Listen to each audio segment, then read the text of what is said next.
ఈరోజు వత్సవాయి మండల వైఎస్ఆర్ కాంగ్రెస్ పార్టీ అధ్యక్షులు గుత్తా శంకర్రావు పిలుపు మేరకు మరి వత్సవాయి మండలంలోని తెలంగాణకి ఆంధ్రాకి మధ్యలో ఉండే వారధి మునేరు వారధి లింగాల దగ్గర ఉన్న బ్రిడ్జ్ ఇది కాజ్వే.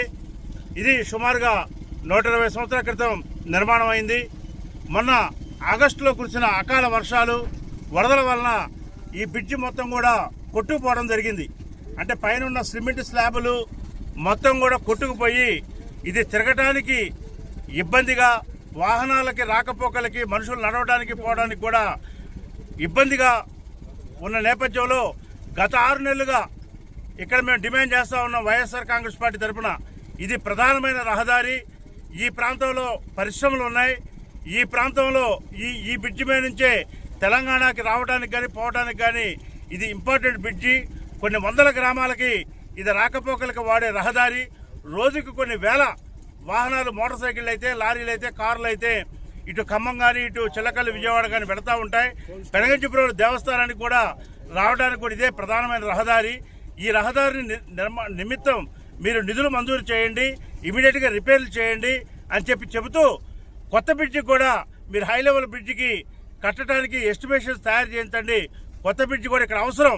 ఎందుకంటే వరదలు వచ్చినప్పుడల్లా ఇక్కడ చూసేది ఏంటంటే, వరదలు వచ్చినప్పుడల్లా ఈ బ్రిడ్జి మొత్తం కూడా మునిగిపోవడం, తద్వారా సుమారుగా ఒక 30-40 గ్రామాలకి రాకపోకలు నిలిచిపోవడం, ఇటు ఖమ్మంకి కానీ, ఇటు వైరాగ్ కానీ, లేకపోతే ఇటు జగ్గైపేటకి, చిల్లకల్లికి, విజయవాడకి రాకపోకలు ఆగిపోవడం అనేది చూసాం. వరదలు వస్తే ఒక వారం రోజుల పాటు ఈ బ్రిడ్జి మీద రాకపోకలు ఉండవు.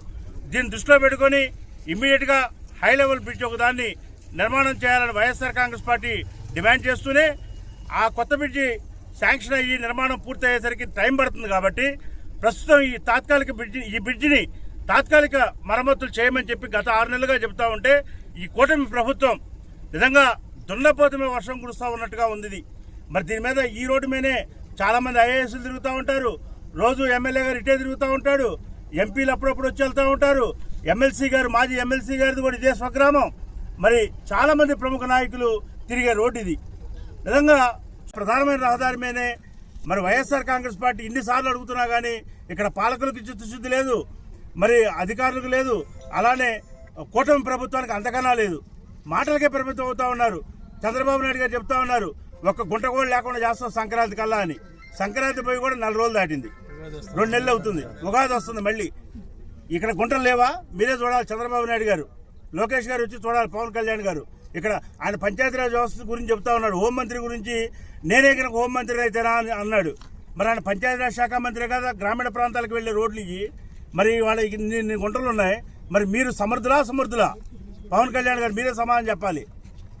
ఇవాళ ఇన్ని వందల వాహనాలకి యాక్సిడెంట్లకు కారణం, ఇంతమంది ఆసుపత్రులకి కారణమైనటువంటి ఈ బ్రిడ్జిని తక్షణం రిపేర్ చేయాలని, లేకపోతే వారం 10 రోజుల్లో పనులు కనుక ఈ బ్రిడ్జి పనులు మొదలుపెట్టకపోతే వైఎస్ఆర్ కాంగ్రెస్ పార్టీ తరఫున ఈ రోడ్డు మొత్తం కూడా దిగ్బంధనం చేసి హామీ ఇచ్చే వరకు కూడా మేము వదలమని చెప్పి, అలానే ఈ ప్రభుత్వం ఈ రిపేర్లు చేపట్టాలి.